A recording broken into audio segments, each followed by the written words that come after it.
My YouTube channel HR educational hub মৰমৰ ছাত্ৰ ছাত্ৰীসকল আজি আমি আলোচনা কৰিম লখিমপুৰ জিলাৰ প্ৰি বোৰ্ড এক্সামিনেশ্যনৰ যেটো জেনাৰেল সায়েন্সৰ কোৱেশ্চন পেপাৰ আছে এই কোৱেশ্চন পেপাৰৰ যিকেইটা লং কোৱেশ্চন আছে লং কোৱেশ্চন কেইটা আমি 100% কনসেপচনৰ হৈতে আমি 100% পেপাৰটো আজি সলভ কৰিম ইয়াৰ আগতে আমি MCQ কেইটা সলভ কৰিছিলো MCQ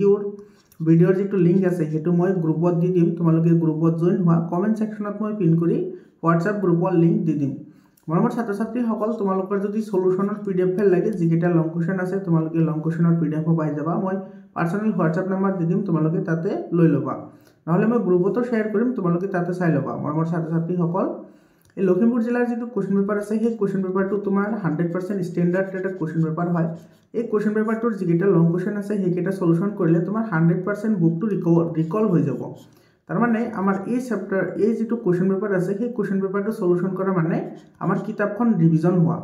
বুজি পাইছানে মৰমৰ ছাত্ৰ ছাত্ৰীসকল তোমালোকে ভিডিওটো সম্পূৰ্ণলৈকে চাই থাকা তোমালোকৰ এক্সামৰ কাৰণে খুবেই গুৰুত্বপূৰ্ণ হয় আহিবলগীয়া মেট্ৰিক পৰীক্ষাৰ কাৰণে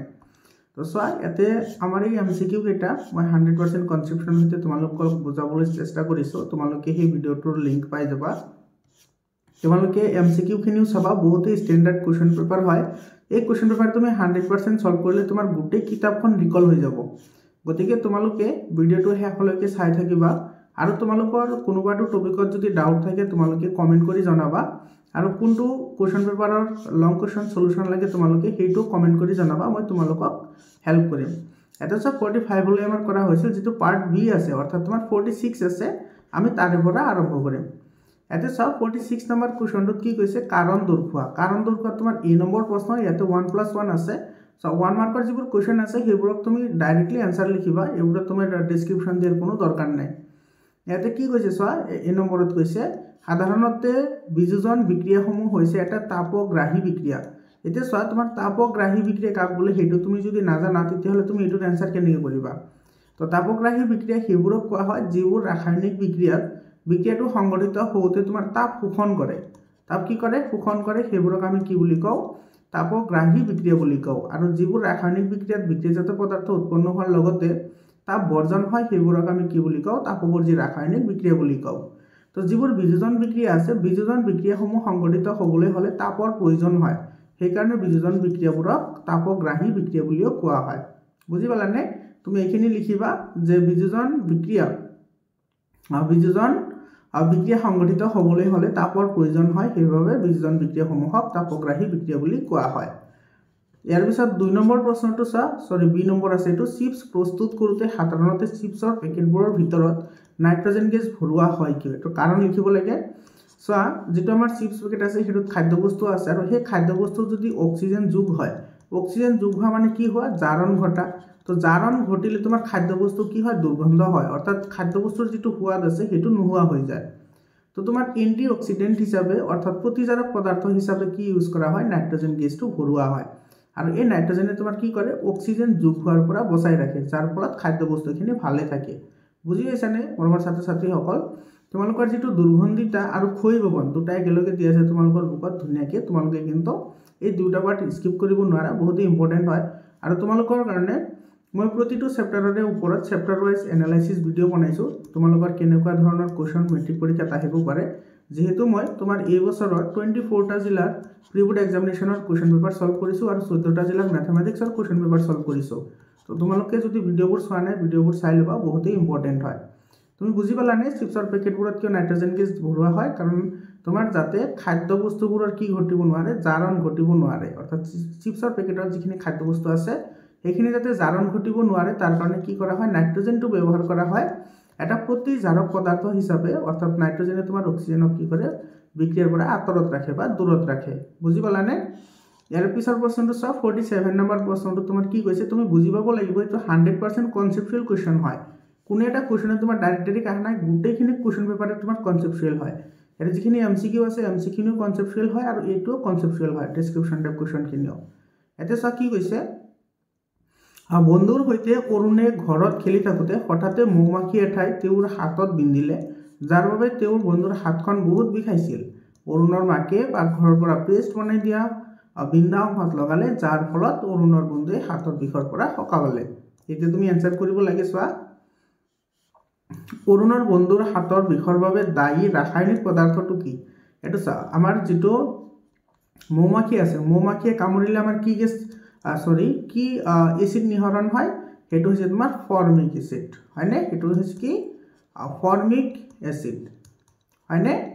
ফৰ্মিক এসিড আৰু এই ফৰ্মিক এসিডক তোমাৰ মিথানয়িক এসিড বুলিও কয় মনত ৰাখিবা ফৰ্মিক এসিড বা কি কয় এটো মিথানয়িক এসিড বুলিও কয় তো মিথানয়িক এসিডৰ কাৰণে আমাৰ কি হৈছে এটো বিষৰ অনুভৱ হৈছে এতে কৈছে যে ইয়াৰ ৰাসায়নিক সংকেতটো লিখা মানে তোমাৰ ফৰ্মিক এসিডৰ ৰাসায়নিক সংকেতটো লিখিব লাগে অৰ্থাৎ মিথানয়িক এসিডৰ ৰাসায়নিক সংকেত লিখিব লাগে তো মিথানয়িক এসিডৰ ৰাসায়নিক সংকেত হৈছে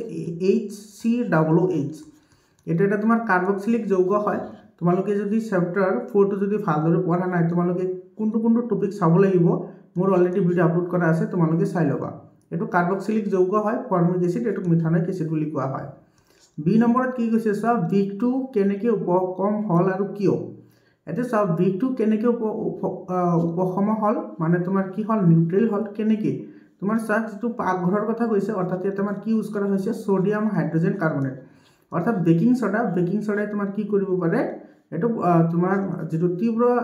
এসিড আছে হেবোৰক প্ৰশমিত কৰিব পাৰে আৰু কিহৰ কাৰণে হল কাৰণ তোমাৰ এই বেকিং সোডাটো তোমাৰ কি হয় তীব্ৰ ক্ষাৰক হয়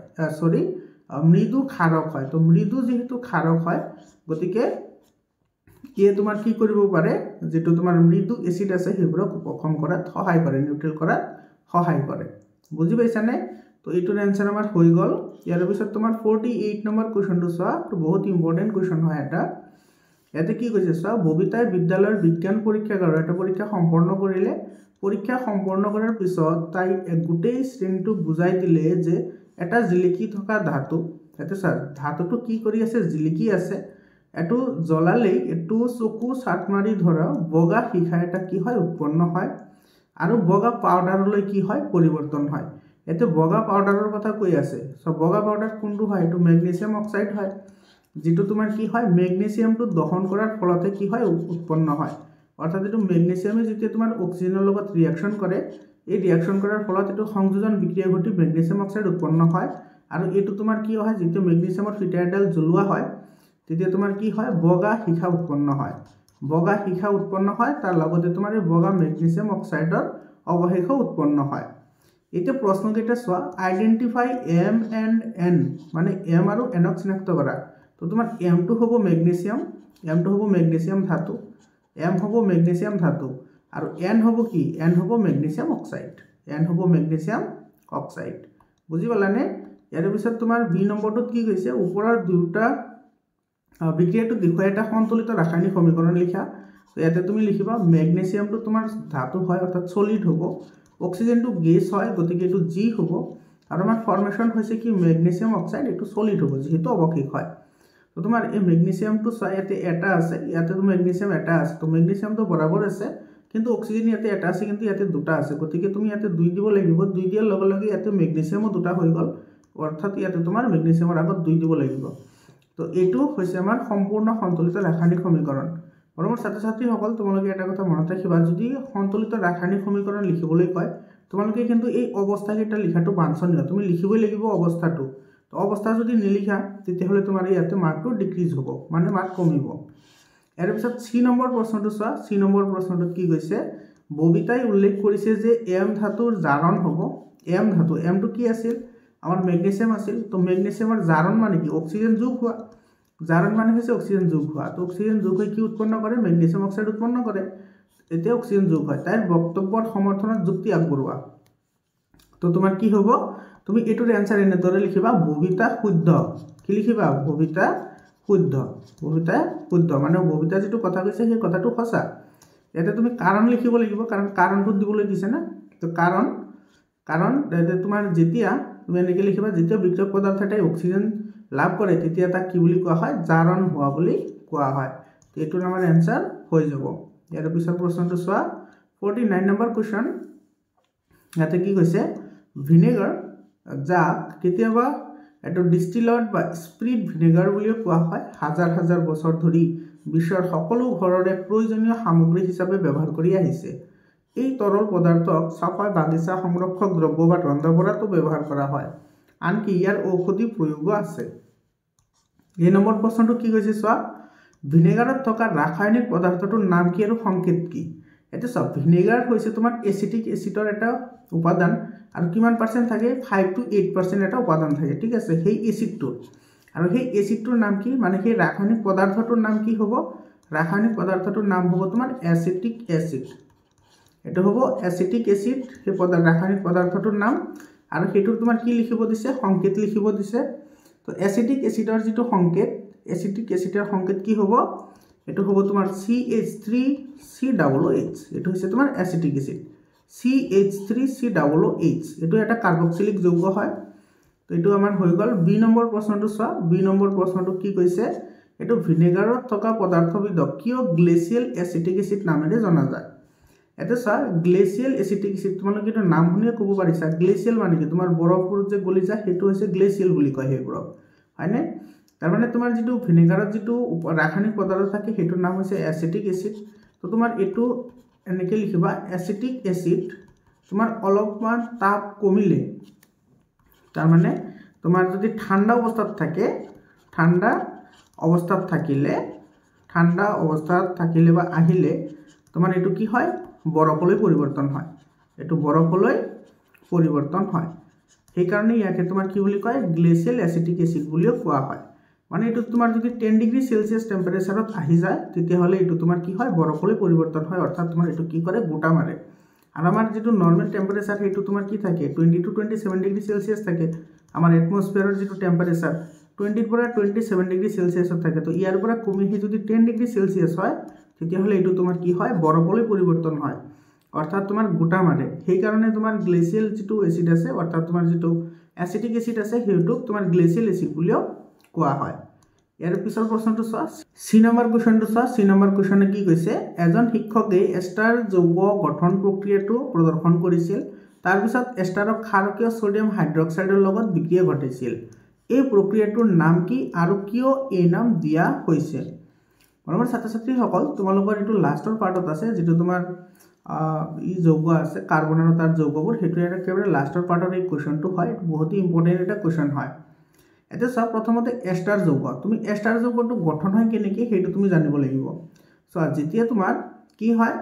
এচিডে এলকহলৰ লগত বিক্ৰিয়া কৰে এটো তুমি লিখি দিবা যে এচিডে এলকহলৰ লগত এচিডে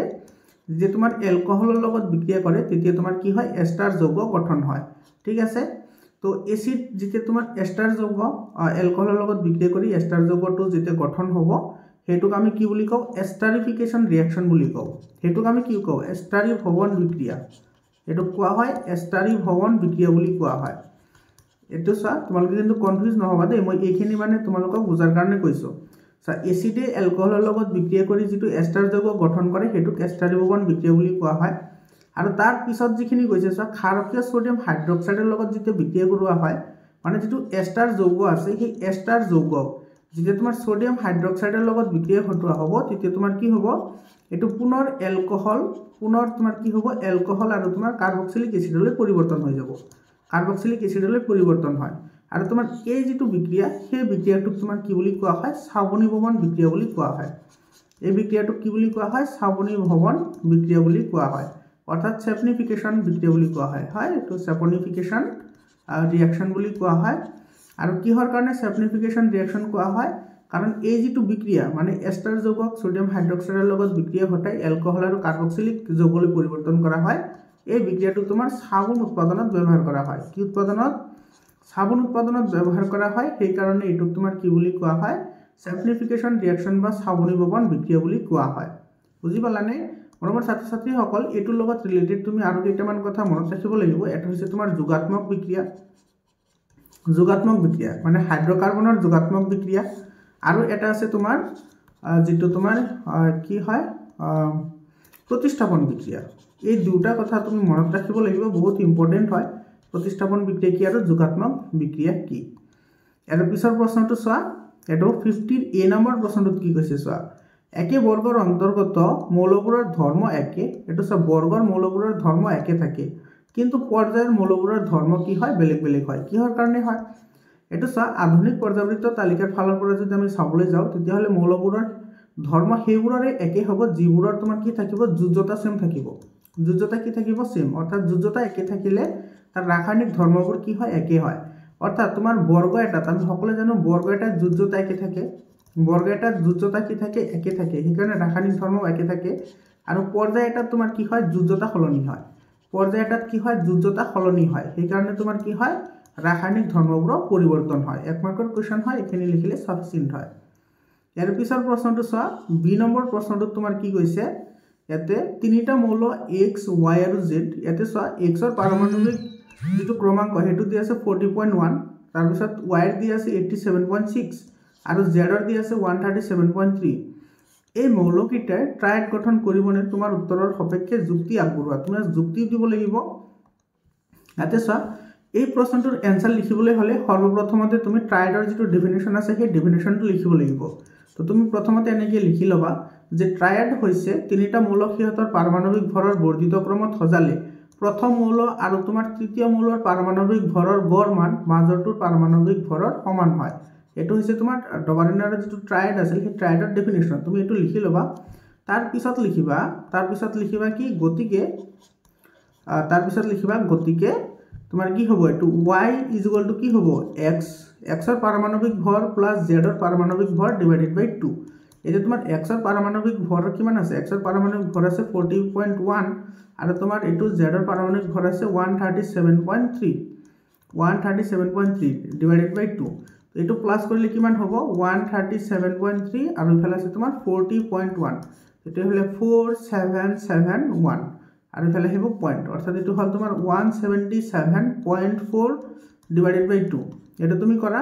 এটা যদি কৰিলে এটোৰ যদি ইকুৱেল হয় মাজৰটো কিমান আছে 87.6 আছে ইমান হলে তোমাৰ কি হ'ব ট্ৰাইড গঠন কৰিব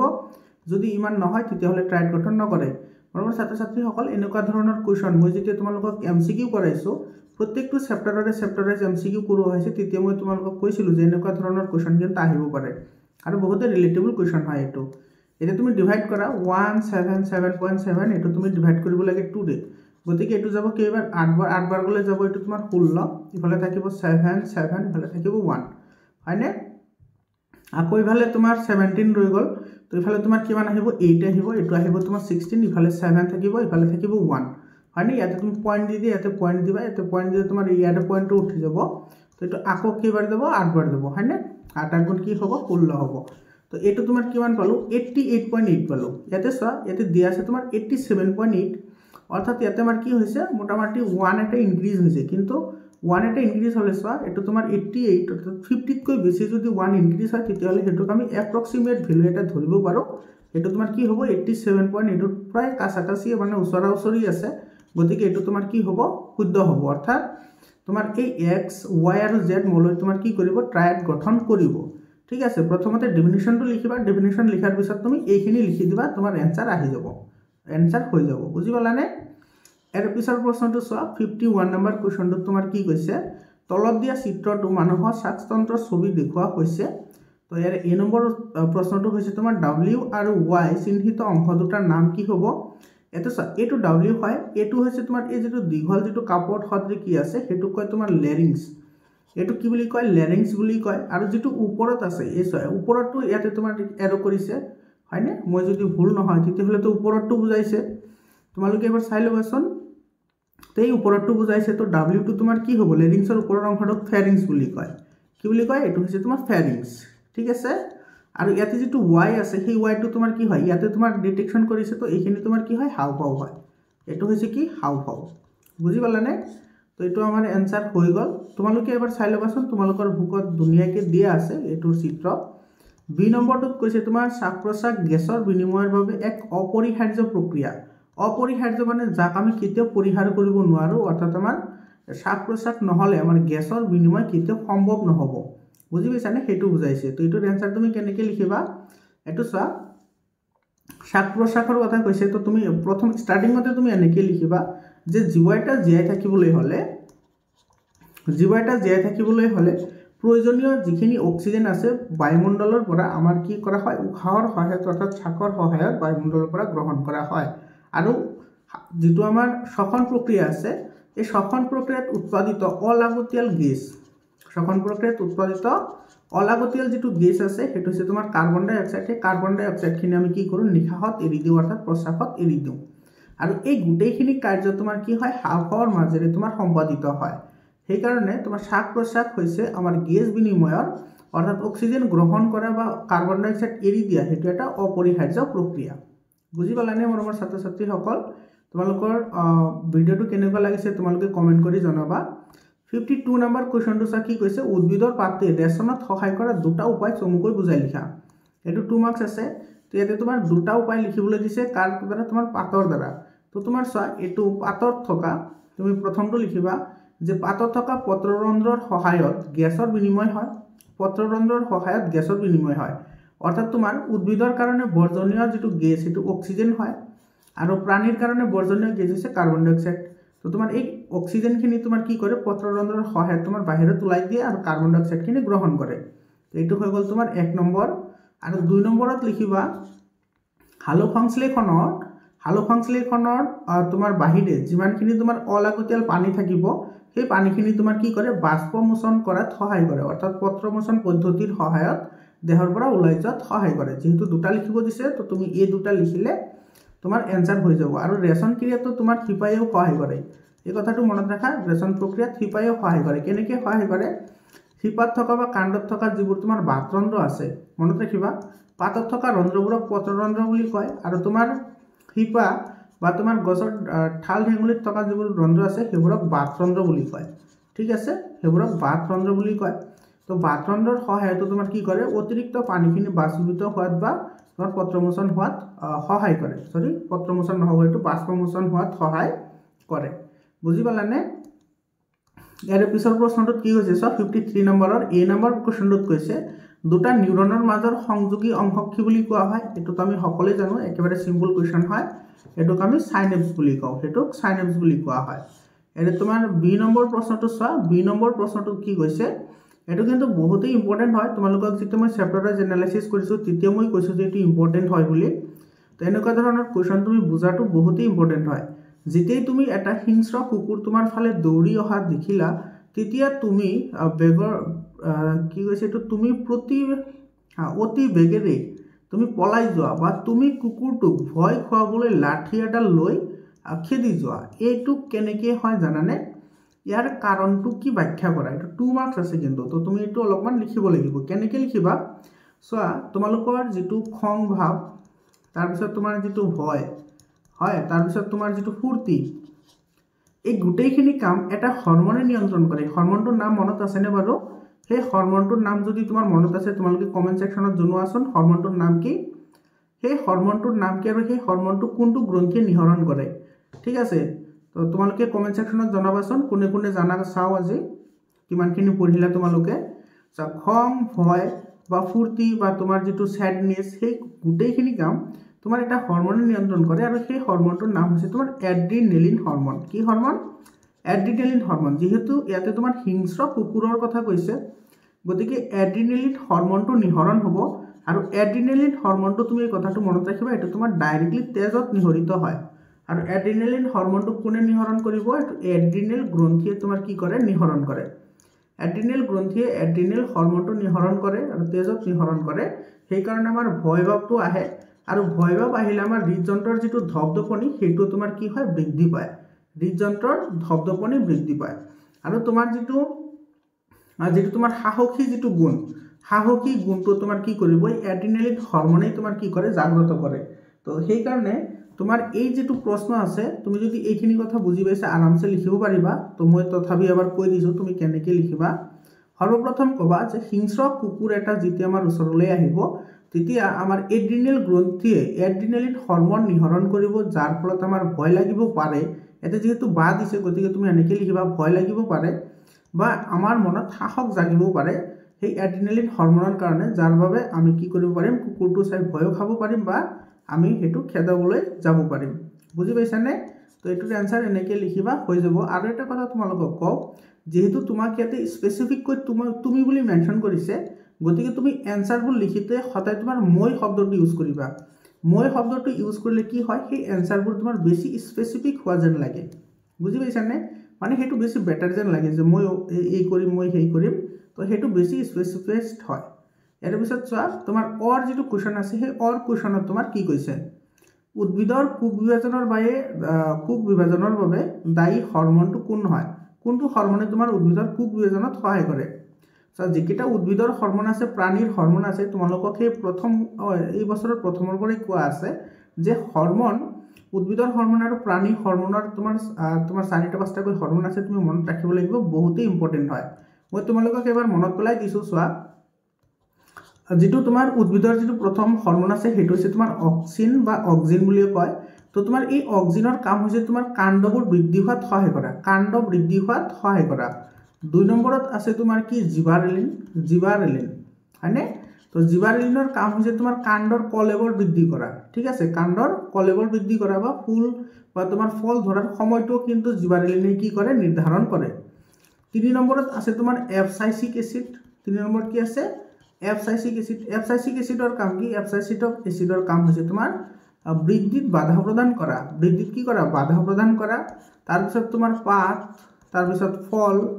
তাৰ পিছত ফুল এইবোৰ হৰি পৰাটো কি কৰে তোমাৰ সহায় কৰে মনত ৰাখিবা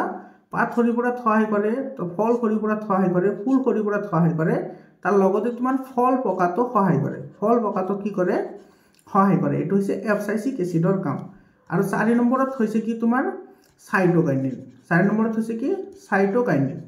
মানে সাইটোকাইনিন যেটো হৰমন আছে সেই হৰমনটো তোমাৰ কি কৰে কোষ বিভাজনত সহায় কৰে তাৰ মানে উদ্ভিদৰ যেটো প্ৰাথমিক অৱস্থাত যিবোৰ তোমাৰ ভাজক কলা থাকে তোমালোকে ক্লাস 9 ত পঢ়ি আহিছা যিবোৰ ভাজক কলা থাকে তাৰ মানে তোমাৰ এই অক্সিনবোৰ ঠিক আছে এই অক্সিনবোৰ তোমাৰ শেষত গৈ কি হয় স্থায়ী কলালৈ ৰূপান্তৰিত হয় আৰু সেই স্থায়ী কলালৈ যেতিয়া ৰূপান্তৰিত হয় তেতিয়া তোমাৰ কোষবোৰৰ সংখ্যা বৃদ্ধি হয় আৰু সেই কোষবোৰৰ সংখ্যাবোৰ বৃদ্ধি কৰাত সহায় কৰিব কোনে এই সাইটোকাইনিনে তোমাক কি কৰে সহায় কৰে বুজি পাইছানে তো ইয়াৰ আনসাৰ কি হ'ব এতে কমেন্ট সেকশনত জনোৱাচোন ইয়াৰ আনসাৰ কি হ'ব উদ্ভিদৰ কোষ বিভাজনৰ বাবে দায়ী হৰমনটো কি হ'ব এটো হ'ব তোমাৰ সাইটোকাইনিন ঠিক আছে উদ্ভিদৰ দেহৰ নিয়ন্ত্ৰণ আৰু সমন্বয় কেনেকৈ সংগঠিত হয় বহুত ইম্পৰ্টেন্ট হয় এই প্ৰশ্নটো কিন্তু এমসিকিউটো মই আলোচনা কৰিছো তো এতে চোৱা উদ্ভিদৰ যেটো দেহৰ নিয়ন্ত্ৰণ আৰু সমন্বয় আৰু এটা আছে প্ৰাণীৰ দেহৰ নিয়ন্ত্ৰণ আৰু সমন্বয় দুইটা কোৱেশ্চন তোমালোকৰ কাৰণে ইম্পৰ্টেন্ট হয় চোৱা আৰু তোমাৰ এই যেটো প্ৰশ্ন আছে এই প্ৰশ্নটো তুমি ক'ত পাবা জানানে তোমাৰ যেটো নীলাজীবনৰ পাতৰ বিষয় দিয়া আছে নে নীলাজীবনৰ পাতৰ তলত যেটো প্যাৰাগ্ৰাফ আছে সেই প্যাৰাগ্ৰাফত এটো ধুনিয়াকে দিয়া আছে বৰ্ণনা কৰা আছে তাতে তোমালোকে যদি কিতাপটো লাই লৈছা তেতিয়াহলে তোমালোকে তাতে চাব পাৰিবা তো এটোৰ আনসাৰ তুমি কেনেকৈ লিখিবা তুমি প্ৰথমতে এনেকৈ ষ্টাৰ্টিং কৰিবা যে উদ্ভিদৰ দেহৰ নিয়ন্ত্ৰণ আৰু সমন্বয় উদ্ভিদৰ কোষত থকা যিবোৰ পানী আছে উদ্ভিদৰ কোষত থকা পানীৰ তাৰতম্যৰ যোগেদি সংগঠিত হয় পানীৰ তাৰতম্যৰ যোগেদি সংগঠিত হয় কেনেকৈ তাৰতম্যৰ যোগেদি সংগঠিত হয় যেতিয়া কোষে তোমাৰ বাহিৰৰ পৰা বাহ্যিক কোনো কাৰক বা বাহ্যিক উদ্দীপকৰ প্ৰতি সঁহাৰি জনাবলগীয়া হয় তেতিয়া কোষৰ ভিতৰত থকা পানীৰ তাৰতম্য ঘটাব পানীৰ তাৰতম্য ঘটাই তোমাৰ কি কৰে কোষৰ আকাৰ সলনি কৰে কোষৰ আকাৰটো সলনি কৰাৰ পিছত যেটো তোমাৰ বাহ্যিক যেটো আহিব ইম্পালস আহিব অৰ্থাৎ বাহ্যিক যেটো প্ৰেৰণা আহিব হেতু তোমাৰ কি কৰিব ৰাসায়নিক তোমাৰ সংকেতলৈ কি কৰিব পৰিৱৰ্তন কৰিব আৰু ৰাসায়নিক সংকেতলৈ পৰিৱৰ্তন কৰি সেই সংকেতটো তোমাৰ কি কৰিব এটা কোষৰ পৰা আন এটা কোষলৈ ট্ৰান্সফাৰ কৰিব এটো কিন্তু মনত ৰাখিবা যোৱা বছৰ প্ৰি-বোৰ্ড এক্সামিনেশনত এনেকুৱা ধৰণৰ বহুত কোৱেশ্চন আহিছে এটোৰ পৰা তো তোমালোকৰ এই বছৰৰ কাৰণে ইম্পৰ্টেন্ট হয় তো এটা কোষৰ পৰা আন এটা কোষলৈ কি কৰিব এই সংকেতসমূহ প্ৰেৰণ কৰিব আৰু এনেকৈ তোমাৰ কি হয় উদ্ভিদ দেহৰ ৰাসায়নিক যেটো সংযোগ আছে হেতু তোমাৰ অক্ষুণ্ণ থাকে বুজি পালানে ইয়াৰ পিছত 54 নম্বৰ কোৱেশ্চনটো চোৱা 54 নম্বৰ কোৱেশ্চনটোত কি কৈছে ইয়াতে তোমাৰ প্ৰাণীৰ হৰমনৰ বিষয়ে কৈছে এটা চোৱা ৰীমা এগৰাকী 9 বছৰীয়া শিশু আৰু তাই লক্ষ্য কৰিলে যে হঠাতে 14 বছৰীয়া ককাইকলৈ মানে তোমাৰ ৰীমাৰ ছোৱালী আছিল আৰু এই ছোৱালীজনীৰ এজন ভাইক আছিল এটো হৈছে তোমাৰ বয়স হৈছে তোমাৰ 14 ইয়াৰ্স মানে এটো তোমাৰ কি চলি আছে কৈশোৰকাল চলি আছে কি কাল কৈশোৰকাল আৰম্ভ হৈছে এটো দেখা পালে যে কি হৈছে হঠাতে তোমাৰ বাঢ়ি গৈছে তাৰ পিছত তোমাৰ এটো তোমাৰ হাতটা কাটিবলৈ আৰম্ভ কৰিছে হয়নে আচ্ছা এটো মাত দিছে মাতটো কাটিবলৈ আৰম্ভ কৰিছে আৰু মুখত দাঢ়ি গজিবলৈ আৰম্ভ কৰিছে তাই মাকক খুদিলে তাই ডাঙৰ হলে এনে পৰিৱৰ্তন হয় বুলি অনুকলে তো তো এই পৰিৱৰ্তনবোৰ কিয় আৰু কেনেকৈ হয় সেইটো তোমাক সুধিছে এইটো চোৱা এইটো তুমি এনসাৰ লিখিবা কেনেকৈ একেবাৰে ইজিলি তুমি এনসাৰ লিখিবা যে ৰীমাৰ ককায়েকৰ 14 বছৰ হোৱাৰ লগে লগে এনেকৈ লিখিবা ৰীমাৰ ককায়েকৰ 14 বছৰ হোৱাৰ লগে লগে তোমাৰ কৈশোৰ কাল আৰম্ভ হৈছে আৰু কৈশোৰ কালত তোমাৰ অণ্ডকোষৰ দ্বাৰা নিহৰিত এনেকৈ লিখিবা অণ্ডকোষৰ দ্বাৰা নিহৰিত যিটো টেষ্টষ্টেৰন হৰমন আছে এই টেষ্টষ্টেৰন হৰমনৰ কাৰণে তোমাৰ কি হৈছে মুখত দাঢ়ি গজিছে বা তোমাৰ মাথো কাটিবলৈ আৰম্ভ কৰিছে বা বহুত তোমাৰ কি হৈছে উখ হৈ গৈছে উখ হোৱা কামটো তোমাৰ পিটুইটাৰী গ্ৰন্থিয়ে নিহৰণ কৰে হয়নে পিটুইটাৰী গ্ৰন্থিয়ে যিটো তোমাৰ বৃদ্ধি হৰমন নিহৰণ কৰে সেই বৃদ্ধি হৰমনৰ কাৰণে তোমাৰ এডলেসেন্স টাইমত অৰ্থাৎ কৈশোৰ কালৰ সময়ত কি হয় অধিক পৰিমাণে বৃদ্ধি হোৱাটো দেখা যায় আৰু তোমাৰ মাতৰ পৰিৱৰ্তন কিয় হয় মাতৰ পৰিৱৰ্তন হয় যেটো আমাৰ কি আছে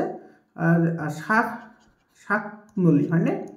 যেটো আমাৰ কি আছে শাক নলী বা শাক যন্ত্ৰ বুলিও কয় যাক আমাৰ শাক যন্ত্ৰ যেটো আমাৰ ডিঙিত থাকে শাক যন্ত্ৰ এই শাক যন্ত্ৰটো তোমাৰ কি হয় ডাঙৰ হয় শাক যন্ত্ৰটো ডাঙৰ হয় আৰু সেই কাৰণে তোমাৰ কি হয় মাতৰ পৰিৱৰ্তন হয় তো মেইনলি তোমাৰ ইয়াৰ কাৰণে দায়ী কোন হয় দায়ী হৈছে তোমাৰ টেষ্টষ্টেৰন হৰমন টেষ্টষ্টেৰন হৰমন এই হৰমনৰ কাৰণে এটো তোমাৰ কি হয় পৰিৱৰ্তনবোৰ দেখিবলৈ পোৱা যায় বুজি পালানে মৰমৰ ছাত্ৰ ছাত্ৰীসকল তো তোমালোকে এইখিনি কথা যদি জানা এটোৰ এনসাৰ তুমি দিব পাৰিবা ইয়াৰ পিছৰ প্ৰশ্নটো চোৱা তোমাৰ কি কৈছে ইয়াতে তোমাৰ কি কৈছে চোৱা 55 নম্বৰ কোৱেশ্চন জীৱাশ্মই কেনেকৈ বিৱৰ্তনৰ সাক্ষৰ প্ৰমাণ দিয়ে কেনেকৈ দিয়ে হেতু তোমাৰ সুধিছে ইয়াতে চোৱা তো জীৱাশ্মই তুমি প্ৰথমতে স্টাৰ্টিংত এনেকৈ কৰিব পাৰা মই তোমালোকক ডেসক্ৰিপশন হিচাপে বুজাই দিছো তোমালোকে এনসাৰবোৰ লিখিব পাৰিবা নিজে নিজে বুজি পালে জীৱাশ্মই কেনেদৰে বিৱৰ্তনৰ প্ৰমাণৰ সাক্ষ্য দিয়ে তো তুমি এনেকৈ লিখিবা যে জীৱাশ্মই বিৱৰ্তনৰ সাক্ষ্য বহন কৰে কেনেকৈ বহন কৰে তো জীৱাশ্ম এটাৰ অধ্যয়নৰ জৰিয়তে এনেকৈ লিখিবা জীৱাশ্ম এটাৰ অধ্যয়নৰ জৰিয়তে আমি তাৰ পূৰ্বপুৰুষৰ বিষয়ে জানিব পাৰো আৰু তোমাৰ এই পূৰ্বপুৰুষসকলৰ বয়সৰ নিৰ্ধাৰণ কৰি বা সমস্থানিকৰ লগত মিলাই বৰ্তমান যেটো প্ৰজাতি থাকে সেই প্ৰজাতি সমূহৰ লগত আমি কি কৰিব পাৰো এটা ৰিলেশন আমি কি কৰিব পাৰো কম্পেয়াৰ কৰিব পাৰো আৰু সেই ৰিলেশনৰ সহায়ত অৰ্থাৎ এই সম্পৰ্কৰ সহায়ত আমি তাৰ পূৰ্বপুৰুষৰ যেটো ধাৰণা আছে হেতু আমি স্থিত কৰিব পাৰো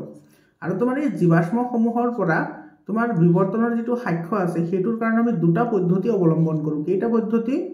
দুটা পদ্ধতি আমি অৱলম্বন কৰো এটা হৈছে তোমাৰ জীৱাশ্মৰ বয়স নিৰ্ণয় এটা হৈছে জীৱাশ্মৰ বয়স নিৰ্ণয় আৰু এটা হৈছে তোমাৰ সমস্থানিকৰ কম্পাৰিজন অৰ্থাৎ সমস্থানিকৰ যেটো তোমাৰ কি আছে সমস্থানিকৰ তুলনা ঠিক আছে তো এই দুটা পদ্ধতিৰ সহায়ত তোমাৰ কি কৰা হয় জীৱাশ্মৰ যেটো বিৱৰ্তন আছে হেতুৰ লগত কম্পাৰিজন কৰি হেবোৰৰ সাক্ষ্যবোৰ মানে ৰিলেশন কৰা হয় বা এটো উচৰ সম্পৰ্কীয় হয় নে দূৰৰ সম্পৰ্কীয় হয় হেতু আমি কি কৰিব পাৰো ধাৰণা কৰিব পাৰো মই এটা एग्जांपल দিছো চোৱা তোমালোকৰ যেটো তোমাৰ খনন কাৰ্য আছে সেই খনন কাৰ্যৰ ফলত তোমাৰ এনেকা মাটিৰ যিবোৰ লেয়াৰ আছে ধৰিলা ইয়াতে আমাৰ এনেকে চাৰিটা লেয়াৰ আছে ঠিক আছে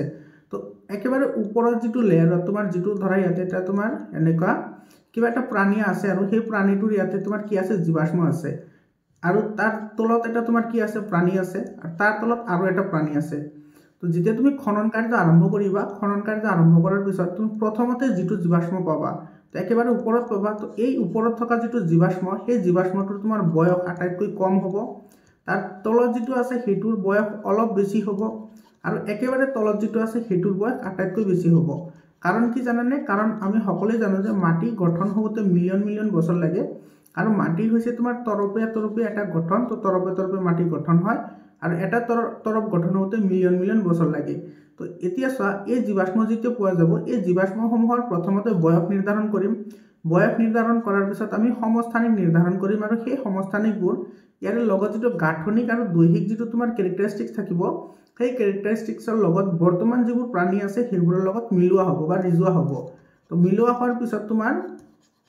যদি মিল থাকে তেতিয়া হলে সেই প্ৰাণীটো মানে বৰ্তমান প্ৰাণীটো আৰু তোমাৰ এই যেটো আগৰ প্ৰাণী আছে তেতিয়া হলে ইহতৰ মাজত এটা আমি সম্পৰ্ক স্থাপন কৰিব পাৰিম আৰু সেই সম্পৰ্কৰ পৰা আমি ক'ব পাৰিম যে এইটোৰে এটা প্ৰজাতি এইটো হয় মানে ইভালুৱেচনৰ ফলত আমাৰ আজিৰ এই অৱস্থাটো পাইছে বুজি পালানে মৰমৰ ছাত্ৰ ছাত্ৰীসকল তো এনেকৈ আমাৰ কি কৰে জীৱাশ্মসমূহে বিৱৰ্তনৰ প্ৰমাণবোৰ আমাক দি থাকে ইয়াৰ পিছত চোৱা তোমাৰ এটো অৰ যেটো প্ৰশ্ন আছে সেই প্ৰশ্নটো চোৱা অৰ প্ৰশ্নটোত কৈছে তোমাৰ নতুন প্ৰজাতিৰ সৃষ্টিত অৰিহণা যোগোৱা কাৰকসমূহ ব্যাখ্যা কৰা। ইয়াতে চোৱা এইটোৰ কাৰকটো তোমাৰ কেইবাটাও আছে। তো তাৰে ভিতৰত প্ৰধান কাৰক হৈছে তোমাৰ প্ৰাকৃতিক নিৰ্বাচন। তাৰ ভিতৰত হৈছে তোমাৰ কি প্ৰাকৃতিক নিৰ্বাচন। ইয়াতে যেহেতু তোমাৰ ব্যাখ্যা কৰিবলৈ দিছে তো তুমি লিখি দিবা যে বিভিন্ন ধৰণৰ প্ৰাকৃতিক দুৰ্যোগসমূহৰ প্ৰবলত তোমাৰ সিহঁতে জীয়াই থাকিবলৈ কিছুমান অভিযোজনৰ সহায় লয় আৰু পৰিৱেশৰ লগত যিবোৰ প্ৰাণী অভিযোজিত হ'ব পাৰে সেইবোৰ প্ৰাণীয়ে জীয়াই থাকে আৰু যিবোৰে তোমাৰ পৰিৱেশৰ লগত অভিযোজিত হ'ব নোৱাৰে সেইবোৰ তোমাৰ জীয়াই নাথাকে। তাৰ মানে এইটো তোমাৰ কি হ'ল এটা প্ৰাকৃতিক নিৰ্বাচন হ'ল, অৰ্থাৎ তোমাৰ প্ৰকৃতিয়ে নিৰ্ভৰ কৰিব বা প্ৰকৃতিয়ে তোমাক নিৰ্বাচন কৰিব যে কোন জীয়াই থাকিব আৰু কোন জীয়াই নাথাকে। এইটো প্ৰাকৃতিক নিৰ্বাচন বুলি কোৱা হয়। আৰু প্ৰাকৃতিক নিৰ্বাচনৰ এটা ফেমাছ এটা ডায়লগ আছে, মানে ফেমাছ এটা সেন্টেন্স আছে। সেই সেন্টেন্সটো হৈছে তোমাৰ সাৰ্ভাইভেল অফ দ্য ফিটেষ্ট, অৰ্থাৎ যিয়ে যোগ্য তেওঁহে তোমাৰ কি কৰে জীয়াই থাকে। সেইটো হৈছে তোমাৰ প্ৰাকৃতিক নিৰ্বাচনৰ মটো। ঠিক আছে। তাৰপিছত তোমাৰ 2 নম্বৰত আছে তোমাৰ জিনীয় পথচ্যুত। জিনীয় পথচ্যুত মানে কি তোমাৰ এইটো জিনীয় ড্ৰিফ্ট বুলি কোৱা হয়, যাক ইংৰাজীত জেনেটিক ড্ৰিফ্ট। অৰ্থাৎ তোমাৰ যেতিয়া তোমাৰ ডিএনএ প্ৰতিলিপিকৰণ কৰা হয়, ডিএনএ প্ৰতিলিপিকৰণ কৰাৰ সময়ত যদি তোমাৰ জিনীয় যিটো তোমাৰ উপাংশ থাকে, মানে ডিএনএৰ যিটো প্ৰতিলিপিকৰণ কৰা হয়, যদি তোমাৰ ডিএনএৰ বিসংগতি ঘটিব তেতিয়া তোমাৰ কিছুমান কি দেখা যায় ভিন্নতা দেখা পোৱা যায় আৰু সেই ভিন্নতাই তোমাৰ কি কৰে প্ৰাণীসমূহক পৰিৱেশৰ লগত অভিযোজিত হোৱাত সহায় কৰে। তাৰপিছত আছে তোমাৰ কি আছে প্ৰকাৰণ বা ভিন্নতা। এইটোতো তুমি জানাই প্ৰকাৰণটো কি হয়। প্ৰকাৰণ হৈছে তোমাৰ যৌন প্ৰজননৰ ফলত সৃষ্টি হোৱা যিবোৰ জীৱ জন্তু আছে সেই জীৱ জন্তুসমূহৰ, এইটো কিন্তু যৌন প্ৰজননৰ কথা কৈ আছো দেই, জীৱসমূহৰ তোমাৰ কি হয় ডিএনএৰ কিছু সাল সলনি হোৱা দেখা যায় আৰু এই ডিএনএৰ যেতিয়া সাল সলনি ঘটে তেতিয়া যিটো পৰিৱেশত থাকিব সেই পৰিৱেশৰ লগত অভিযোজিত হোৱাৰ কাৰণে কি হয় সহায়ক হয় বা অভিযোজিত হ'ব পাৰে। মই এটা কথা তোমালোকক সুধো, তোমালোকে অভিযোজন যিটো শব্দ এই শব্দটোৰ মিনিং বুজি পোৱা নে? যদি তোমালোকে অভিযোজন শব্দটোৰ মিনিং বুজি পোৱা তেতিয়াহ'লে তোমালোকে কমেণ্ট ছেকশ্যনত জনোৱাচোন, আৰু যদি বুজি নোপোৱা তথাপি জনোৱা, মই তোমালোকক বেলেগ এটা পিন কমেণ্ট কৰি তোমালোকক জনাই দিম যে অভিযোজন মানে কি। এইটো ইংৰাজীত এডপশ্যন বুলি কয়। ঠিক আছে। এডপশ্যনটো কি হয় একচুৱেলি তোমালোকে কমেণ্ট কৰি জনোৱা। ইয়াৰ পিছত চোৱা 56 নম্বৰ কুৱেশ্যনটোত তোমাৰ কি কৈছে, ইয়াতে কৈছে যে বিদ্যালয়ৰ পৰীক্ষাগাৰৰ ছাত্ৰ এজনে লেন্সৰ সহায়ত মমৰ শিখাৰ প্ৰতিবিম্ব বেৰত গঠন কৰিব বিচাৰিলে। 1 নম্বৰ প্ৰশ্নটো দিছে ফকাছৰ সাপেক্ষে মমৰ শিখাটো ক'ত স্থাপন কৰিলে এটা সমান আকাৰৰ প্ৰতিবিম্ব পোৱা যাব। মানে ইয়াতে কৈছে তোমাৰ লক্ষ্যবস্তুৰ যিটো দূৰত্ব বা লক্ষ্যবস্তুৰ যিটো উচ্চতা সেইটো তোমাৰ প্ৰতিবিম্বৰ উচ্চতাৰ কি হ'ব লাগিব সমান হ'ব লাগিব। আৰু যেহেতু লেন্সৰ কথা কৈছে তো লেন্সত কেতিয়া তোমাৰ কি হয় সমান আকাৰৰ প্ৰতিবিম্ব গঠন হ'ব যেতিয়া তোমাৰ ফকাছ দৈৰ্ঘ্যৰ দুগুণ দূৰত্বত ৰখা হ'ব। ফকাছ দৈৰ্ঘ্যৰ দুগুণ দূৰত্বত, তো ফকাছ দৈৰ্ঘ্যৰ দুগুণ দূৰত্বত ৰাখিলে সমান আকাৰৰ প্ৰতিবিম্ব আমি পাম। 2 নম্বৰত কৈছে যে ওপৰত উল্লেখিত বিৱৰণ অনুযায়ী প্ৰতিবিম্ব গঠন দেখুৱাবলৈ এটা চিত্ৰ অংকন কৰা। তো এইটো হৈছে তোমাৰ আলোক কেন্দ্ৰ, এইটো হ'ব তোমাৰ F1, এইটো হৈছে তোমাৰ 2F1, এইফালে থাকিব তোমাৰ F2 আৰু এইফালে হ'ব তোমাৰ 2F2। তো ইয়াতে তুমি লক্ষ্যবস্তুটো ৰাখিবা আৰু এইফালে যেহেতু সমান আকাৰৰ প্ৰতিবিম্ব বুলি কৈছে গতিকে আমি 2F2ত ৰাখিবই লাগিব 2F1ত। তো এইটো তোমাৰ মুখ্য অক্ষৰ সমান্তৰালভাৱে অহা ৰশ্মিসমূহ সদায় তোমাৰ কি কৰিব এইটো তোমাৰ মুখ্য ফকাছৰ মাজেৰে পাৰ হৈ যাব, অৰ্থাৎ F2ৰ মাজেৰে পাৰ হ'ব আৰু যিটো তোমাৰ আন এটা ৰশ্মি আহিব সেইটো তোমাৰ আলোক কেন্দ্ৰৰ মাজেৰে যাব। আলোক কেন্দ্ৰৰ মাজেৰে গৈ এইটো তোমাৰ কি কৰিব F2ত মিলিব, এই ইয়াতে মিলিব, এই ইয়াতে তোমাৰ মিলিব হয়। এইটো তোমাৰ AB হ'লে এইফালে তোমাৰ এইটো কি হ'ব B' A' প্ৰতিবিম্বটো গঠন হ'ব। বুজি পালানে? তো এই চিত্ৰটো তোমাক আঁকিবলৈ গৈছে, তোমালোকে এই চিত্ৰটো আঁকি দিবা। তোমালোকৰ বুকত দিয়া আছে ধুনীয়াকৈ, তোমালোকে চাই ল'বা তাৰ পৰা চিত্ৰটো। এতিয়া চোৱা তোমাৰ 57 নম্বৰ কুৱেশ্যনটোত তোমাৰ কি কৈছে, এতিয়া চোৱা তোমাৰ এই যিটো তোমাৰ লাইট চেপ্টাৰ আছে অৰ্থাৎ পোহৰৰ প্ৰতিফলন আৰু প্ৰতিসৰণ যিটো চেপ্টাৰ আছে সেই চেপ্টাৰৰ মই এটা ভিডিঅ' আপলোড কৰিছোঁ তোমাৰ যে সকলো দৰকাৰী গাণিতিক সমস্যা বুলি, সকলো দৰকাৰী গাণিতিক সমস্যা। তো সেইটোত মই এই দুটা কুৱেশ্যন তোমালোকে যদি সেই ভিডিঅ'টো চোৱা তেতিয়াহ'লে তোমাৰ এই দুটা কুৱেশ্যনৰ এনচাৰ তুমি কৰিব পাৰিবা। তো তোমালোকে সেই ভিডিঅ' দুটা চাই ল'বা, তাতে এই এনচাৰ দুটা ধুনীয়াকৈ মই ডিছকাশ্যন কৰিছোঁ। যদি তোমালোকে নোৱাৰা তোমালোকে কমেণ্ট কৰি জনাবা, মই বেলেগ এটা ভিডিঅ'ত এই কুৱেশ্যন দুটা তোমালোকক সলভ কৰি দিম। ঠিক আছে। যেহেতু তোমালোকৰ এই ভিডিঅ'টো দীঘল হৈ আছে গতিকে তোমালোকে সেই ভিডিঅ'টো চাই ল'বা, তোমালোকৰ সহায়ক হ'ব। 58 নম্বৰ কুৱেশ্যনটো চোৱা। 58 নম্বৰ কুৱেশ্যনটোত কি কৈছে, তোমালোকে নিশ্চয় বুঢ়া মানুহক দি ফকাছযুক্ত চশমা পিন্ধা দেখিছা। যিটোত অৱতল আৰু উত্তল দুটা লেন্সেৰে গঠিত তেওঁলোকক দ্বি ফকাছযুক্ত লেন্সৰ প্ৰয়োজন হয় কিয় এনে বিকাৰৰ নাম কি মৰমৰ ছাত্ৰ ছাত্ৰীসকল তোমালোকক প্ৰথমৰ পৰাই কোৱা হৈ আছে যে তোমালোকৰ যিটো প্ৰতিহৰণমূলক যিকেইটা বিকাৰ আছে অৰ্থাৎ বেমাৰৰ নাম আছে গোটেইকেইটা বেমাৰ তোমালোকে চাব লাগিব সেইকেইটা ৰিজনত চাব লাগিব তো তোমালোকক মই এবাৰ মনত পেলাই দিছোঁ চ' প্ৰথমত আমাৰ কি আছিল মায়োপিয়া আছিল হয়নে মায়োপিয়া তো তোমাৰ মায়োপিয়াৰ হ'লে তোমাৰ কি কয় মায়োপিয়া হ'লে তোমাৰ কি হয় তোমাৰ দূৰৰ বস্তুবোৰ দেখা নাপায় কিন্তু ওচৰৰ বস্তুবোৰ দেখা পায় সেইটোক আমি কি বুলি কওঁ মায়োপিয়া বুলি কওঁ আৰু তোমাৰ মায়োপিয়াৰ কাৰণে আমি কি ইউজ কৰোঁ কোনটো লেন্স সেইটো অৱতল লেন্স ইউজ কৰোঁ অৰ্থাৎ যাতে আমি কি কৰিব পাৰোঁ দূৰৰ বস্তুবোৰ ভালদৰে চাব পাৰোঁ ঠিক আছে ইয়াৰ পিছত 2 নম্বৰত আছে তোমাৰ হাইপাৰমেট্ৰপিয়া হাইপাৰমেট্ৰপিয়া হ'লে তোমাৰ কি হয় হাইপাৰমেট্ৰপিয়া হ'লে তোমাৰ ওচৰৰ বস্তুবোৰ দেখা নাপায় কিন্তু দূৰৰ বস্তুবোৰ দেখা পায় সেইটো হৈছে হাইপাৰমেট্ৰপিয়া আৰু হাইপাৰমেট্ৰপিয়াৰ কাৰেকশ্যনৰ কাৰণে আমি কি ব্যৱহাৰ কৰোঁ উত্তল লেন্স ঠিক আছে ইয়াৰ পিছত তোমাৰ 3 নম্বৰত আছে প্ৰেছবায়োপিয়া প্ৰেছবায়োপিয়া কি হয় প্ৰেছবায়োপিয়া হৈছে তোমাৰ মানুহৰ বয়স বৃদ্ধিৰ লগে লগে চিলিয়াৰী পেশীটো দুৰ্বল হয় চিলিয়াৰী পেশী দুৰ্বল হোৱাৰ লগে লগে উপযোজন ক্ষমতাটো কমে আৰু উপযোজন ক্ষমতা কমিলে তোমাৰ ওচৰৰ বস্তুও দেখা নাপায়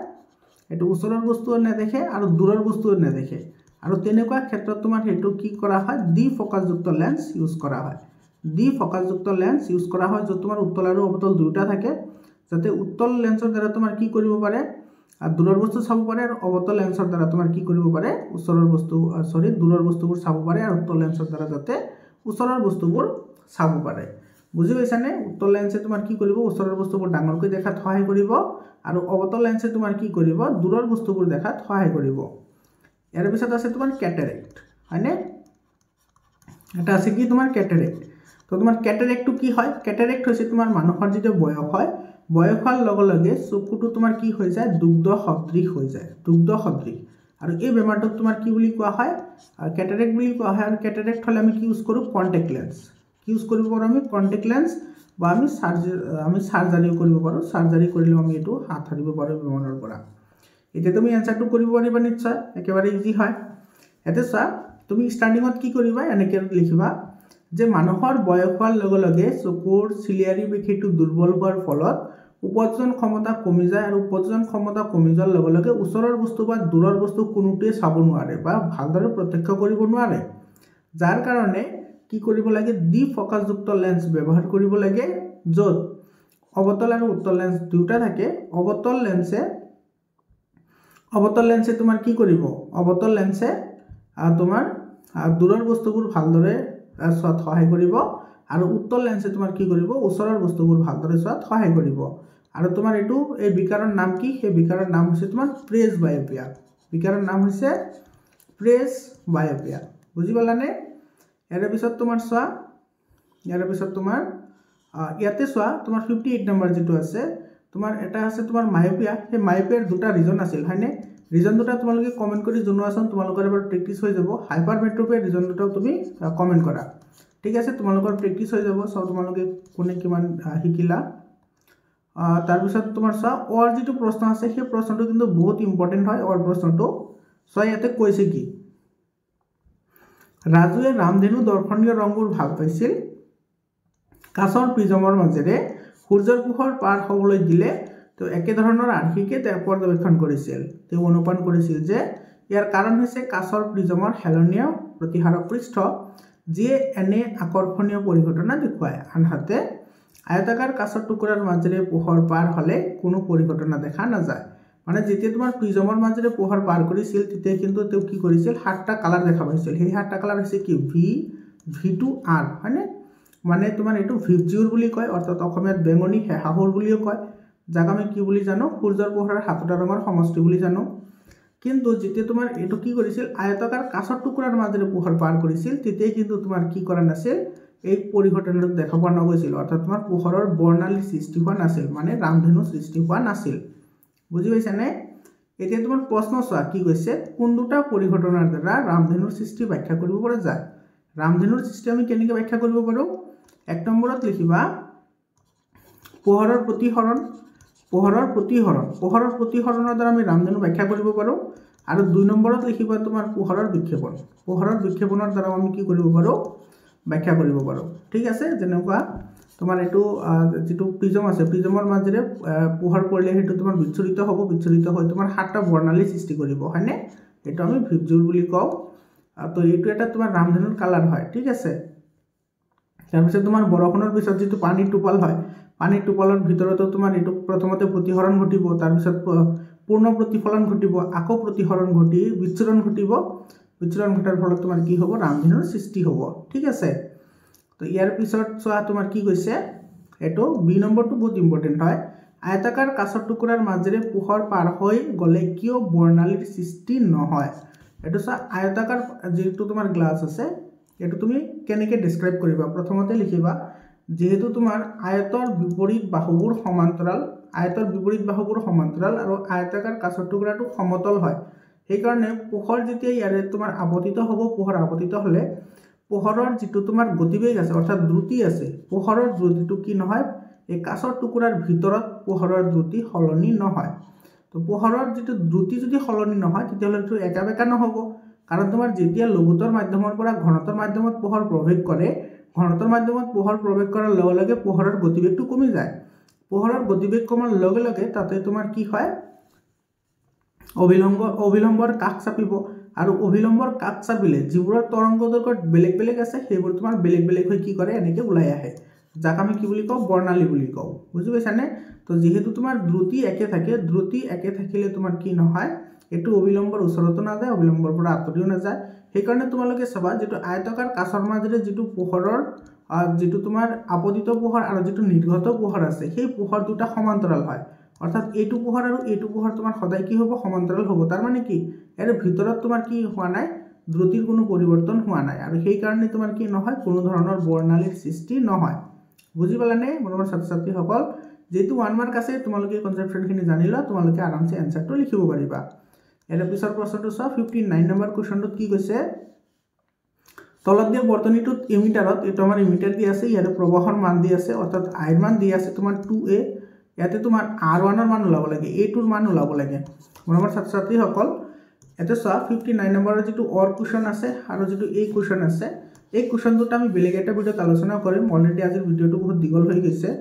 এই ভিডিঅ'ত এই দুটা তোমাৰ কিন্তু বহুত ইম্পৰ্টেণ্ট হয়। তোমালোকৰ এনেকুৱা ধৰণৰ কনচেপচুৱেল কুৱেশ্যন কিন্তু তোমালোকৰ মেট্ৰিক পৰীক্ষাত এটা কুৱেশ্যন আহিব, এইটোৱে যে আহিব সেইটো নহয়, কিন্তু এনেকুৱা ধৰণৰ কুৱেশ্যন আহিব তোমালোকৰ পৰীক্ষাত। ঠিক আছে, তো তোমালোকক এইটো মই বোৰ্ডত বুজাবলৈ চেষ্টা কৰিম। তোমালোকে চেনেলটো ছাবস্ক্ৰাইব কৰা আৰু তোমাৰ বন্ধুবৰ্গৰ সৈতে শ্বেয়াৰ কৰা। তোমালোকে PDF ফাইল পাই যাবা, তোমালোকে গ্ৰুপত জইন হৈ লোৱা। ইয়াৰ পিছত চোৱা 60 নম্বৰ কুৱেশ্যনটোত তোমাৰ কি কৈছে, ইয়াতে চোৱা এইটো চুম্বকীয় ক্ষেত্ৰত স্থাপন কৰা বিদ্যুৎ প্ৰবাহ চালিত পৰিবাহী এটাৰ ওপৰত বলৰ দিশ নিৰ্ণয় কৰিবলৈ ব্যৱহাৰ কৰা নিয়মটোৰ নাম লিখা। বিদ্যুৎ প্ৰবাহ চালিত পৰিবাহীৰ ওপৰত বলৰ পৰিমাণ কেতিয়া শূন্য হ'ব আৰু কেতিয়া সৰ্বোচ্চ হ'ব, এইটো তোমাক লিখিবলৈ দিছে। ইয়াতে চোৱা তোমাৰ এই যিটো প্ৰশ্ন আছে সেই প্ৰশ্নটো বহুত ইম্পৰ্টেণ্ট হয়, আৰু তোমালোকক মই বাৰে বাৰে কৈ আছোঁ যে তোমালোকৰ এই যেটো 13 নম্বৰ চেপ্টাৰ আছে বিদ্যুৎ প্ৰবাহৰ ৰাসায়নিক ক্ৰিয়া, তাতে যিকেইটা ফ্লেমিঙৰ যিকেইটা ৰুল আছে, মেক্সৱেলৰ ৰুল আছে এটা, সেইকেইটা তুমি মনত ৰখাটো খুবেই গুৰুত্বপূৰ্ণ হয়। তো ইয়াতে চোৱা যেটো তোমাৰ বলৰ দিশ যেটো নিৰ্ণয় কৰা যেটো আছে ৰুল আছে, সেইটো তোমাৰ কি হয় ফ্লেমিঙৰ বাওহতীয়া নীতি। ঠিক আছে, সেইটো হৈছে তোমাৰ ফ্লেমিঙৰ বাওহতীয়া নীতি, ফ্লেমিঙৰ বাওহতীয়া নীতি। এতিয়া তোমাৰ ফ্লেমিঙৰ বাওহতীয়া নীতিটো কি হয়, যেহেতু তোমাৰ নামটো লিখিবলৈ দিছে তো তুমি নামটো লিখিলেই হৈ যাব, এইটো তোমাৰ ডেছক্ৰাইব কৰাৰ দৰকাৰ নাই। তথাপি মই ডেছক্ৰিপশ্যনটো কৈ দিছোঁ, তোমালোকে মনত ৰাখা। যদি আমি কি কৰোঁ, বুঢ়া আঙুলি, তৰ্জনী আঙুলি আৰু মধ্যমা আঙুলি পৰস্পৰ লম্বভাৱে মিলি দিওঁ, তেতিয়াহ'লে যদি তৰ্জনী আঙুলিয়ে চুম্বক ক্ষেত্ৰৰ দিশ বুজায়, মধ্যমা আঙুলিয়ে যদি প্ৰবাহৰ দিশ বুজায়, তেতিয়াহ'লে বুঢ়া আঙুলিয়ে কি বুজাব, পৰিবাহীৰ গতিৰ দিশ বুজাব বা তাৰ ওপৰত ক্ৰিয়াশীল বলৰ দিশ বুজাব। ঠিক আছে, এতিয়া বলৰ দিশৰ কথা কৈছে, সেইটো বুঢ়া আঙুলিয়ে নিৰ্দেশ কৰিব। তো সেইটো হৈছে তোমাৰ ফ্লেমিঙৰ বাওহতীয়া নীতি। আৰু তোমাৰ কৈছে যে এইটো তোমাৰ ওপৰত যিটো প্ৰযুক্ত বল হ'ব, সেই বলৰ মান কেতিয়া শূন্য হ'ব। এইটো চোৱা, বলৰ মান তেতিয়াহে শূন্য হ'ব যেতিয়া তোমাৰ বলৰ যিটো দিশ থাকিব, বলৰ দিশ আৰু প্ৰবাহৰ দিশ যেতিয়া সমান্তৰাল হ'ব। বহুত ইম্পৰ্টেণ্ট হয়, এইটো মনত ৰাখিবা। বলৰ দিশ আৰু প্ৰবাহৰ দিশ কি হ'ব, সমান্তৰাল হ'ব। যেতিয়া প্ৰবাহৰ দিশ বলৰ দিশত হ'ব, তেতিয়া তোমাৰ ইয়াতে যিটো কি হ'ব চুম্বক ক্ষেত্ৰ বা চুম্বক প্ৰবল্য হ'ব হেতু কি হ'ব 0 হ'ব ঠিক আছে আৰু সৰ্বোচ্চ কেতিয়া হ'ব যেতিয়া তোমাৰ বলৰ দিশ আৰু তোমাৰ প্ৰবাহৰ দিশৰ মাজত যেটো এংগল হেতু তোমাৰ 90 ডিগ্ৰী হ'ব অৰ্থাৎ তোমাৰ প্ৰবাহৰ দিশৰ লগত যেটো কাৰ্যকৰী বল আছে হেতু যদি তোমাৰ পাৰপেন্ডিকুলাৰ হয় অৰ্থাৎ লম্ব হয় তেতিয়া হলে তোমাৰ এটোৰ মান কি হয় সৰ্বোচ্চ হয় ঠিক আছে তো এটোৰ आंसर আমাৰ হৈ গল ইয়াৰ পিছৰ প্ৰশ্নটো চোৱা ইয়াৰ পিছৰ প্ৰশ্নটো এটো চোৱা তোমালোকৰ যেটোটা বৈদ্যুতিক মটৰ আছে বৈদ্যুতিক মটৰ আৰু আছে কি জেনাৰেটৰ বৈদ্যুতিক মটৰ আছে আৰু এটা আছে তোমাৰ বৈদ্যুতিক জেনাৰেটৰ এই দুটাৰ কাৰ্যনীতি তোমালোকৰ কাৰণে খুবই ইম্পৰ্টেন্ট হয় তোমালোকে এটো তোমালোকৰ কিতাপত ধুনিয়াকে দিয়া আছে এটো প্ৰশ্নটো চা কি কৈছে এটো কৈছে যে অক্ষদণ্ডত লগোৱা কুণ্ডলী ABCD চিত্ৰত দেখুৱাৰ দৰে স্থায়ী চুম্বক N আৰু S ৰ মাজত ৰখা হৈছে আন প্ৰয়োজনীয় অংশটো চিনাক্তকৰণ কৰি চিত্ৰটো সম্পূৰ্ণ কৰা মানে তোমাৰ এই চিত্ৰটো তুমি কি কৰিব লাগিব সম্পূৰ্ণ কৰিব লাগিব মানে এটো যেটো অক্ষদণ্ড আছে এতে তোমাৰ এটা ব্ৰাছ থাকিব দুটা ব্ৰাছ থাকিব আৰু দুটা স্প্লিটিং থাকিব হয়নে দুটা স্প্লিটিং থাকিব তোমালোকে চিত্ৰটো চাই লবা ঠিক আছে হজ্জাটোত কোনটো অংশক দিক পৰিৱৰ্তক হিচাপে ব্যৱহাৰ কৰা হয় যেটো আমাৰ ফলাংগঠি আছে ফলাংগঠি কি বুলি কোৱা হয় তোমাৰ দিক পৰিৱৰ্তক বুলি কোৱা হয় ফলাংগঠি যেটো আছে ফলাংগঠি তোমাৰ কি কৰে দিক পৰিৱৰ্তক হিচাপে কাম কৰে অৰ্থাৎ প্ৰতি আধা ভাগ ঘূৰ্ণনৰ পিছত যেটো প্ৰবাহৰ দিক আছে প্ৰবাহৰ দিকটো তোমাৰ কি কৰে চেঞ্জ কৰে বুজি পালানে এৰ পিছৰ প্ৰশ্নটো চোৱা 61 নম্বৰ কোৱেশ্চনত কি কৈছে এটো একেবাৰে ইজি কোৱেশ্চন হয় নবীকৰণ যোগ্য আৰু নবীকৰণ অযোগ্য শক্তিৰ উৎসৰ প্ৰত্যেকৰে দুটাকৈ উদাহৰণ লিখা উদাহৰণ দিবলৈ দিছে চোৱা যেটো নবীকৰণ যোগ্য আছে হেতু তুমি কি লিখিবা বতাহ শক্তি নবীকৰণ যোগ্য বতাহ শক্তি তাৰ পিছত তোমাৰ এটা লিখিবা জল শক্তি বা জল তৰংগ শক্তি বা সামুদ্ৰিক তৰংগ শক্তি লিখিব পাৰা বহুত কেইটা আছে তুমি হেতু লিখিলে হল আৰু অনবীকৰণ যোগ্য সম্পদক তুমি লিখিব পাৰা তোমাৰ কি জীৱাশ্ম ইন্ধন ইন্ধন হয়নে অনবীকৰণ যোগ্য জীৱাশ্ম ইন্ধন আৰু এটা আছে তোমাৰ নিউক্লিয় বিভাজন বা নিউক্লিয় শক্তি যেটো আছে হেতু তোমাৰ অনবীকৰণ যোগ্য শক্তিৰ উৎস হয় ঠিক আছে তো তুমি এই দুটা লিখি দিলে आंसर হৈ যাব 2 মাৰ্কস আছে চোৱা ইয়াৰ পিছৰ প্ৰশ্নটো চোৱা ইয়াৰ পিছৰ প্ৰশ্নটো তোমাৰ কি কৈছে এটো 62 নম্বৰ কোৱেশ্চনটো এতে কি কৈছে চোৱা আমাৰ পৰিৱেশ অধ্যায়টো শিকোৱাৰ সময়ত শিক্ষকে জীৱাশ্ম ইন্ধন প্লাষ্টিক কাগজ আদি জ্বলোৱাৰ ক্ষতিকাৰক প্ৰভাৱৰ ওপৰত গুৰুত্ব আৰোপ কৰিছিল ছাত্ৰ-ছাত্ৰীৰ দৈনন্দিন জীৱনত প্লাষ্টিক আৰু পলিথিনৰ ব্যাপক ব্যৱহাৰ লক্ষ্য কৰিছিল যেটো এৰাই চলিব পাৰি আৰু চৌপাশৰ পৰিৱেশ পৰিষ্কাৰ কৰি ৰাখিব পাৰি তেওঁলোকৰ নিজৰ বিদ্যালয়খন প্লাষ্টিক আৰু পলিথিন মুক্ত কৰাৰ সিদ্ধান্ত লৈছিল আৰু ন্যূনতম ব্যৱহাৰৰ বাবে শিক্ষকে প্ৰেৰণা দিছিল তো এই নম্বৰ প্ৰশ্নটো দিছে দৈনন্দিন জীৱনত পলিথিন আৰু প্লাষ্টিকৰ ব্যৱহাৰ কিয় কম কৰা উচিত সব প্লাষ্টিক আৰু তোমাৰ পলিথিনৰ কথা কৈছে তো প্লাষ্টিক আৰু পলিথিন এই দুটা হৈছে তোমাৰ জীৱ অনিম্নীকৰণ পদাৰ্থ মানে কি তুমি এটো মনত ৰাখিবা জীৱৰ পদাৰ্থ তোমাৰ বিভিন্ন ধৰণৰ জৈৱিক ক্ৰিয়াৰ ফলত তোমাৰ হেতু পৰিৱেশৰ লগত বিলীন নহয় হেবোৰক বা পচি নাযায় হেবোৰক তোমাৰ জীৱ অনিম্নীকৰণ পদাৰ্থ বুলি কোৱা হয় আৰু এইবোৰে পৰিৱেশ তোমাৰ কি কৰে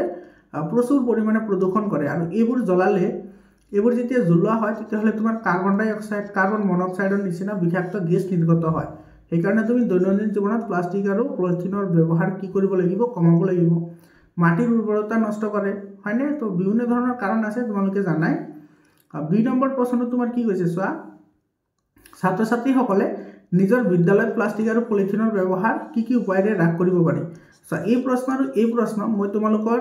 আমাৰ পৰিৱেশ যেটো চেপ্টাৰ আছে আমাৰ পৰিৱেশ চেপ্টাৰৰ ওপৰত মই এটা লং ভিডিও বনাইছো তোমালোকে ভিডিওটো চাই লবা তাতে এই দুটা কোৱেশ্চনৰ आंसर তাতে ইনক্লুড আছে তোমালোকে সেই ভিডিওটো চাই লবা মই গ্ৰুপত শেয়াৰ কৰিম ভিডিওটো